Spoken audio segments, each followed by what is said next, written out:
মালদা জেলার হবিবপুরের কলাইবাড়ি এলাকায় অন্নপূর্ণা যোজনা ও প্রধানমন্ত্রী আবাস যোজনার সুবিধে নিয়ে বিজেপি জেলা পরিষদ সদস্য তারাশঙ্কর রায়ের মন্তব্য ঘিরে শুরু হয়েছে তীব্র রাজনৈতিক বিতর্ক। পথসভা থেকে তার বক্তব্যের ভিডিও সোশ্যাল মিডিয়ায় ভাইরাল হওয়ার পরে বিষয়টি নিয়ে শুরু হয়েছে তুমুল চর্চা। সরকারি সুবিধা নেওয়ার পর সরকারের নামে কুৎসা করলে অন্নপূর্ণার টাকা এবং আবাস যোজনার সুবিধা বন্ধ করে দেওয়ার হুঁশিয়ারি দিয়েছেন তিনি। এমনকি তার কথায় নাম ওঠাতে পারলে নাম কাটতেও পারি। যদিও ভিডিওটির সত্যতা স্বাধীনভাবে যাচাই করা সম্ভব হয়নি। বিজেপির জেলা পরিষদ সদস্যের দাবি, যোগ্য না হয়েও ভুল তথ্য দিয়ে কেউ সরকারি প্রকল্পের সুবিধা নিয়ে থাকলে তাদের বিরুদ্ধে অভিযোগ করা হবে। পাল্টা তৃণমূলের অভিযোগ, সাধারণ মানুষের মুখ বন্ধ করতেই এই ধরনের হুমকি দেওয়া হচ্ছে। এই মন্তব্যকে কেন্দ্র করে দুই দলের মধ্যে শুরু হয়েছে রাজনৈতিক চাপানোতর। যদিও বিজেপি নেতৃত্বের একাংশ এমন বক্তব্যকে সমর্থন করেননি। কে কি বলছেন সব তথ্য নিয়ে চলে যাব বিস্তারিত খবরে। মালদার ভারত বাংলাদেশ সীমান্তবর্তী হবিবপুর থানার কলাইবাড়ি এলাকায় একটি পথসভা, আর সেই সভা থেকেই সরকারি প্রকল্পের সুবিধাভোগীদের উদ্দেশ্যে বিজেপির জেলা পরিষদ সদস্য তারাশঙ্কর রায়ের বিস্ফোরক হুঁশিয়ারি। তার বক্তব্য, বিজেপি সরকারের বিভিন্ন সুযোগ সুবিধা নেওয়ার পর সরকারেরই বদনাম করা চলবে না। অন্নপূর্ণা যোজনার টাকা কিংবা প্রধানমন্ত্রী আবাস যোজনার ঘরের সুবিধা নিয়ে সরকারের বিরুদ্ধে কুৎসা বা মিথ্যা গুজব ছড়ানোর অভিযোগ কানে এলে ব্যবস্থা নেওয়ার কথা বলেন তিনি। এমনকি বলেন, নামটা ওঠানোর যদি ক্ষমতা রাখতে পারি, নামটা কেটে দেওয়ার ক্ষমতাও আমরা রাখতে পারি। তার দাবি, অন্নপূর্ণা ও অন্যান্য সরকারি প্রকল্পের যোগ্য নন এমন কিছু মানুষ ভুল তথ্য দিয়ে সুবিধা নিয়েছেন, তাদের বিরুদ্ধে অভিযোগ জানিয়ে নাম বাতিলের উদ্যোগ নেওয়া হবে। পাশাপাশি তিনি বলেন, সরকারি প্রকল্পের সুবিধা পেতে কোনো রাজনৈতিক নেতাকে ধরার প্রয়োজন নেই, অনলাইনে আবেদন করলেই হবে এবং দলমত নির্বিশেষে সুবিধা দেওয়া হবে। নিজের দেওয়া বক্তব্যের বিষয়ে কি বলেছেন বিজেপির মালদা জেলা পরিষদ সদস্য তারাশঙ্কর রায়, শুনুন। মিডিয়ায় এই কথাটা আপনি কেন বললেন, কবে বললেন, কোথায় বলেছিলেন? আমাদের একটা স্ট্রিট কর্নার হচ্ছিল, স্ট্রিট কর্নারে মন্তব্যটা এই কারণে বহিঃপ্রকাশ ঘটিয়েছিলাম যে অন্নপূর্ণা ভান্ডার এখন পর্যন্ত 1,45,00,000 মানুষের অ্যাকাউন্টে আমাদের পশ্চিমবঙ্গ সরকার ক্রেডিট করিয়ে দিয়েছে ডিবিটির মাধ্যমে। কিন্তু দেখা যাচ্ছে কিছু তৃণমূলের দলদাস কিছু ব্যক্তিরা যারা সুবিধাভাগী, সমস্ত কিছু অন্নপূর্ণা ভান্ডার থেকে শুরু করে সমস্ত কিছু সুযোগ সুবিধা তারা নিচ্ছে সরকারের, তা সত্ত্বেও গ্রামগঞ্জে সাধারণ মানুষকে মিসগাইড করছে, গুজব রটাচ্ছে যে অন্নপূর্ণা ভান্ডার বন্ধ হয়ে যাবে, যার জন্য গ্রামের মানুষরা আতঙ্ক হয়ে যাচ্ছে এই সমস্ত ব্যক্তিদের কথা শুনে। তার জন্য আমি ব্যক্তিগতভাবে নিজের মতামত বহিঃপ্রকাশ করলাম, যেখানে গভর্নমেন্ট অর্থ দিচ্ছে সেখানে তৃণমূলের কিছু চটিচাটা যদি এখন মনে করে যে আমাদের সরকারকে কালিমালিত্য করবে, আমরা সেটা বরদাস্ত করব না। তার পরিপ্রেক্ষিতে এই মন্তব্য আমার। কে বা কারা কি রটাচ্ছে, গ্রামে কি হয়েছে? গ্রামের মধ্যে যেটা রটছে, এখন তৃণমূলের কিছু ব্যক্তিরা মানুষকে মিসগাইড করছে যে অন্নপূর্ণা ভান্ডার বন্ধ করে দিবে, অন্নপূর্ণা ভান্ডারে টাকা পাওয়া যাবে না, এখন বিজেপি সরকার এসেছে, ভেরিফিকেশন করতে যেতে হবে। এখন কি হচ্ছে, এই সমস্ত কথাগুলো যে বলা বলি করাচ্ছে, যেখানে সরকার সমস্ত কিছু ভেরিফিকেশনের মাধ্যমে টাকা পাঠাচ্ছে, কিন্তু এদের মিসগাইডের জন্য সাধারণ মানুষের মধ্যে একটা আতঙ্ক পরিবেশ তৈরি হয়েছে। এই আতঙ্কটা পরিবেশ যাতে আমরাও যাতে তাদেরকে দেখাতে পারি যে আমরা ঝুঁকনেওয়ালা পার্টি না, আমরা ওই তৃণমূলকে এখন যেমন ঘরের কোণাতে তারা লুকিয়ে গেছে, বিজেপি ঘরের কোণাতে লুকানোর জন্য এই অন্নপূর্ণা ভান্ডার চালু করেনি। বিজেপি সাধারণ মানুষ যারা আছে গ্রাম থেকে শহর প্রত্যেকে তার অ্যাকাউন্টে টাকা পাচ্ছে, যাতে কোনো রকম এদের কাছে যাতে মাথা নত না করে, সেই জন্য ওই তৃণমূলের দলদাস ব্যক্তিগুলোকে আমরা হুঁশিয়ারি দিয়ে বলেছি। কি বলেছেন হুঁশিয়ারি দিয়ে? কাদের টাকা বন্ধ করবেন আপনি বলেছেন? যারা মিসগাইড করবে, সরকারকে কালিমালিত্য করার চেষ্টা করবে, গুজব রটাবে, তাদের জন্য আমরা লিখিতভাবে অভিযোগ দিব প্রশাসনের কাছে। কেন তারা গুজব রটাবে? গুজব রটানোর অধিকার নাই কারো সরকারি স্কিম সম্বন্ধে। ওই জন্য অ্যাকাউন্ট বন্ধ যাতে করে দাও, যাতে আমরা অভিযোগ জানাবো, এবার সেটা প্রশাসন সেটা দেখবে যে কি আছে কি নাই। আমরা তো এমনও জানি যে তৃণমূলের অনেক ব্যক্তি যারা 3তলা 4তলা বাড়ি আছে, যারা চাকরি করছে, তারাও বিভিন্নভাবে মানুষকে বিভিন্ন রকম স্টাফদেরকে যারা তৃণমূলের আমলে চাকরি পেয়েছিল তাদেরকে হাত করে অন্নপূর্ণা ভান্ডারের টাকা তারা অ্যাকাউন্টে ক্রেডিট করাচ্ছে। আমরা তো সরকারের বদনাম যাতে না হয় তার জন্য তো এদের বিরুদ্ধে আমরা তো লিখিতভাবে অভিযোগ দিব প্রশাসনের কাছে। এরকম আছে আপনার নজরে? হ্যাঁ, এরকম আছে তো, তৃণমূলের অনেক ব্যক্তিদের নাম আছে। আপনার নাম? আমার নাম তারাশঙ্কর রায়, আমি মালদা জেলা পরিষদ মেম্বার। এই মন্তব্যের তীব্র প্রতিবাদ করেছে তৃণমূল নেতা বিশ্বজিৎ ঘোষের অভিযোগ, সরকারি সুবিধা পেলে বিজেপি সরকারের গুণগান গাইতে হবে, এমন কথা বলে সাধারণ মানুষের মুখ বন্ধ করার চেষ্টা হচ্ছে। তার দাবি, সরকার জনগণের কোনো রাজনৈতিক দলের নয়। আগামী দিনে এমন হুমকি চললে আন্দোলনেরও হুঁশিয়ারি দিয়েছেন তিনি। এমন ভাইরাল বক্তব্যের প্রেক্ষিতে কি বলেছেন তৃণমূল নেতা বিশ্বজিৎ ঘোষ শোনাবো। মালদা জেলা পরিষদের সদস্য তারাশঙ্কর রায় তিনি বুলবুলচন্ডী কালাইবাড়ি এলাকাতে এক পথসভায় সাধারণ মানুষকে হুমকি দিচ্ছেন। বলছেন বিজেপি সরকার থেকে যদি কিছু আপনারা পান, সরকারি প্রকল্প পান, তাহলে বিজেপি সরকারের গুণ গাইতে হবে। এটা কী ধরনের কথা? একটা সরকার যখন তৈরি হয় তখন ওটা জনসাধারণ সরকার হয়। আপনি সাধারণ মানুষের মুখ বন্ধ করতে চাইছেন? আপনারা যে প্রতিশ্রুতি দিয়ে সরকারে এসছেন সেই প্রতিশ্রুতি পূরণ করুন। সেই প্রতিশ্রুতি পূরণ করতে আপনারা ব্যর্থ হচ্ছেন, তাই সাধারণ মানুষ আন্দোলন করছে, আপনাদের বিরুদ্ধে বলছে। আপনারা এভাবে তাদের মুখ বন্ধ করবেন? আমরা দেখেছি এর আগেও এই তারাশঙ্কর রায়কে ওলমা থানায় গিয়ে পুলিশের সঙ্গে ঝামেলা করতে, পুলিশকে আঙুল উঠিয়ে কথা বলতে, পুলিশকে ধমকি দিতে, সেটা তিনি আবার ফেসবুকে ভাইরাল করেছিলেন, সোশ্যাল মিডিয়াতে। আমরা চাই এগুলো বন্ধ হোক। সাধারণ মানুষকে এরকম হুমকি দেখানো ঠিক না, কারণ 5 বছর পর আবার ভোট, এই সাধারণ মানুষই ভোট দেবে। আপনি ভাববেন না আপনার এলাকাতে, আপনি জেলা পরিষদ সদস্য 2.5-3 বছর হয়ে গেল, আপনার এলাকাতে কি উন্নয়ন করেছেন? আপনার এলাকাতে কি রাস্তাঘাট কি হয়েছে? আপনার এলাকা তো এমএলএ দীর্ঘদিন ছিল, আপনাদের বিজেপির এমএলএ, তবুও তো আপনি আপনার এলাকায় কোনো উন্নয়ন করতে পারেননি। আর সাধারণ মানুষকে হুমকি দেখাচ্ছেন। সাধারণ মানুষ এর বিরুদ্ধে প্রতিবাদ করবে। আমি বিজেপি জেলা নেতৃত্বকে অনুরোধ করি যে এইসব নেতাদেরকে আপনারা মুখে লাগাম দেবেন, সাধারণ মানুষকে উত্তেজিত করা থেকে আটকান, এভাবে হুমকি দেবেন না। কারণ সাধারণ মানুষের ভোটেই আপনারা নির্বাচিত হয়েছেন এবং সরকারে এসছেন। আমি এর তীব্র প্রতিবাদ জানালাম।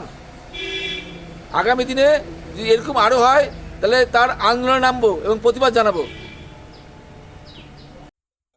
অন্যদিকে বিজেপির দক্ষিণ মালদা সাংগঠনিক জেলা সভাপতি অজয় গঙ্গোপাধ্যায়ের বক্তব্য, জনপ্রতিনিধিদের আরও মেপে কথা বলা উচিত। অর্থাৎ একই দলের অন্দরে থেকেও ওই বক্তব্য নিয়ে সম্পূর্ণ সমর্থনের সুর শোনা যায়নি। কি বলেছেন বিজেপির দক্ষিণ মালদা সাংগঠনিক জেলা সভাপতি অজয় গঙ্গোপাধ্যায়, শুনুন। প্রথম তো দলগতভাবে আমার কিছু বলার নাই, কারণ অন্নপূর্ণা যোজনা সরকারের। আমাদের রাজ্য সভাপতি মুখ্যমন্ত্রী বলেছেন দল দলের কাজ করবে, সরকার সরকারের কাজ করবে। সরকারের কাজের মধ্যে জনপ্রতিনিধিরা পড়েন, এমএলএ, এমপি, প্রধান, সভাপতি, জেলা পরিষদ মেম্বার এরা পড়ে।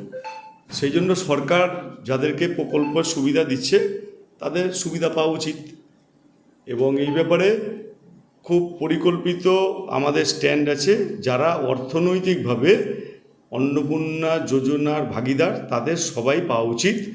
আর যারা এতদিন পর্যন্ত কোনো যোজনার আওতারভুক্ত না এবং আর্থিকভাবে পেতে না পারেন, সেই সমস্ত লোকরা পেয়েছেন, তাদেরকে মুখ্যমন্ত্রী দেবেন না। এইটার কোনো রকম বিকৃতি কিংবা কোনো রকম অবৈজ্ঞানিকভাবে প্রচার করাটা মুখ্যমন্ত্রী, আমাদের রাজ্য সভাপতি কেউ চাচ্ছেন না। রাজনৈতিক যারা ব্যক্তি তারা যখন জনপ্রতিনিধি হন তাদেরকে আরও সতর্ক হয়ে কথা বলা দরকার। সরকারের জিনিস, সরকারের প্রকল্প সবাই পাবে, সরকারের বিরোধিতা করলেও তাদেরকে বুঝাতে হবে, কিন্তু তাদেরকে আমরা দিব না, বন্ধ করব না, এটা বলা উচিত না।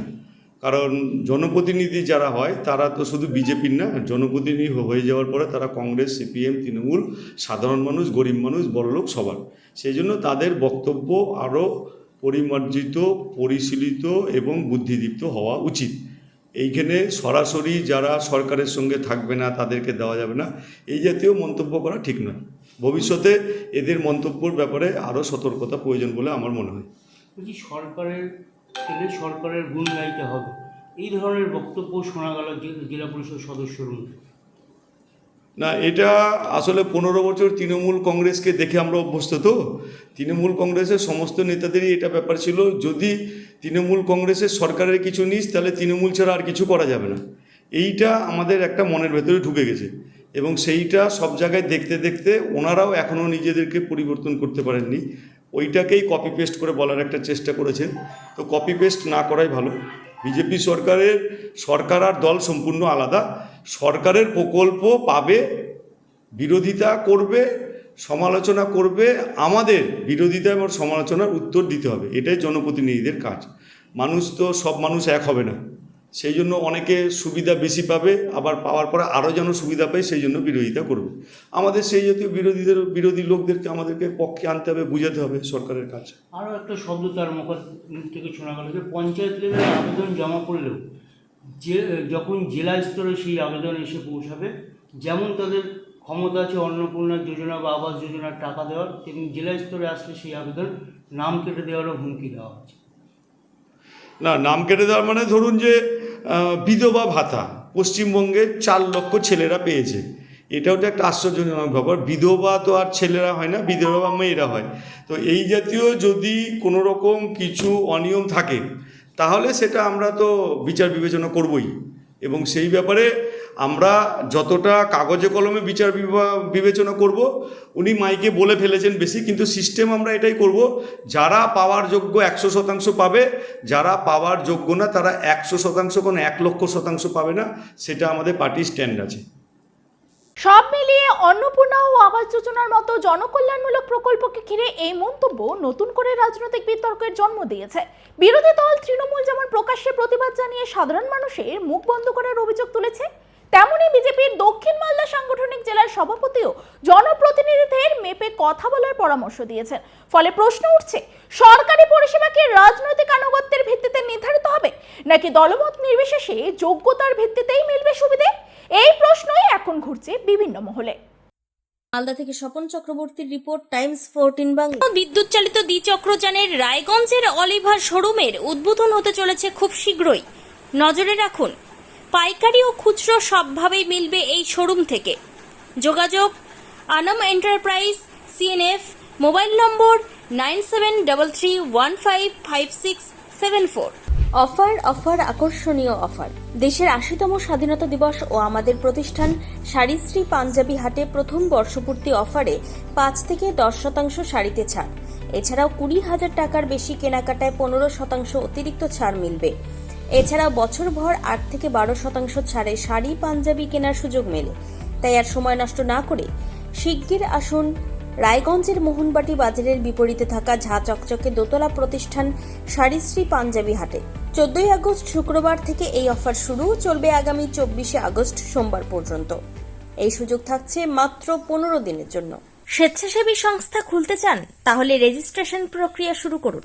যে কোনো এনজিও খুলতে চাইলে এনজিও কনসালটেন্সি আপনাকে স্বেচ্ছাসেবী সংস্থার নিবন্ধন করাতে সম্পূর্ণ ডকুমেন্টেশন তৈরিতে পূর্ণাঙ্গভাবে সহায়তা করবে। Section 8 company registration, trust registration, society registration, pan, tan এবং 12A 80G সহায়তা, এনজিও দর্পণ এবং CSR সম্মতি। এখনই কল করুন 8345817300, হোয়াটসঅ্যাপ করুন 9434187666 এই নম্বরে। মুখের উজ্জ্বলতা হারিয়ে গেছে, স্পট পড়ে গেছে, ব্রণ ভর্তি, তাই আর দেরি না করে আজই আসুন রায়গঞ্জের চণ্ডীতলায় হেলথ প্লাস মাল্টি স্পেশালিটি ক্লিনিকে এবং এখানে পান অভিজ্ঞ ডাক্তার দ্বারা ফ্রি স্কিন টেস্ট। আরো বিস্তারিত জানতে যোগাযোগ করুন 9674895169 এই নম্বরে।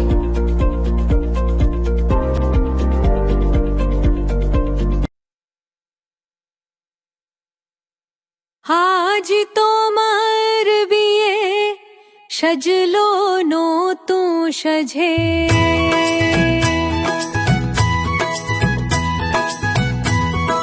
সবার মনেতে আনন্দ,